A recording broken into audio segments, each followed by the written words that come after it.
भूतांसंग कधी जेवायला बसलाय काय? आणि हेच बघा ते भूत आमच्या आजासंग कबड्डी खेळत होतं. खरंच भूत हाय काय हे बघायला मी आलोय आता भूताचा अड्डा इथं. वरती पण एक सांगायला लोंबकाळला बघा. या हॉटेलमध्ये तुम्हाला सगळीकडे भूत बघायला मिळणार आहे. ही बघा कशी लटकल्या चेटकीन. इथं बघा यो भूतिया ट्रक पण आहे. म्हणजे कसं आहे बर्थडे सेलिब्रेशन वगैरे असेल तर या ट्रक मध्ये तुम्ही बर्थडे सेलिब्रेट करू शकता. आणि हे वाचलं की छातीत कळ यायला पाहिजे, भाऊ इथं येण्यासाठी दार उघडा आहे, खरं जाण्यासाठी मार्ग नाही. मस्त अशी भूताट की थीम आहे आणि इथं अंधारात अंधार असतोय बघा, जेवायला एकदम मजा येते. आणि हे बघा इथं दिवसा माणसं असतात आणि रात्री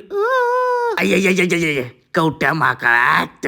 आम्ही आलतो बर्थडे सेलिब्रेशन साठी आणि इथली थीम बघून एकदम मजा आली. असं या भुजिया ट्रक मध्ये मस्तपैकी असं एकदम बर्थडे सेलिब्रेशन केलं. ज्यांना असं मस्तपैकी बसून भारतीय बैठक पद्धतीने जेवायचं असेल त्यांच्यासाठी पण सोय आहे. आम्ही असं टेबलवर बसलो आणि कडला तशी भूततीने बघायला देतात, झपाटतात का काय. या हॉटेलचे मालक राहुल दादा इथं इंद्रायणी राईस पासून केक तयार केला होता आणि तो एकदम मस्त होता. मग काय समोर आली गरगरीत यो मोठी थाळी, कसं पांढरा रस्सा वडके, यात मटन होतं, चिकन होतं, अंडा करी होती, तांबडा रस्सा होता, पांढरा रस्सा, चिकन, भाकरी, रोटी सगळं मिळते. मग काय लिंबू चाळा का पिळायचा आणि द्यायचा दणका मटणाचा. वाह, त्यात आपला जीव म्हणजे इंद्रायणी राईस असला तर वाह, त्यात गरम गरम रस्सा मिक्स करायचा सगळं आणि द्यायचा दणका का नाही, एकदम मजाच मजा हो.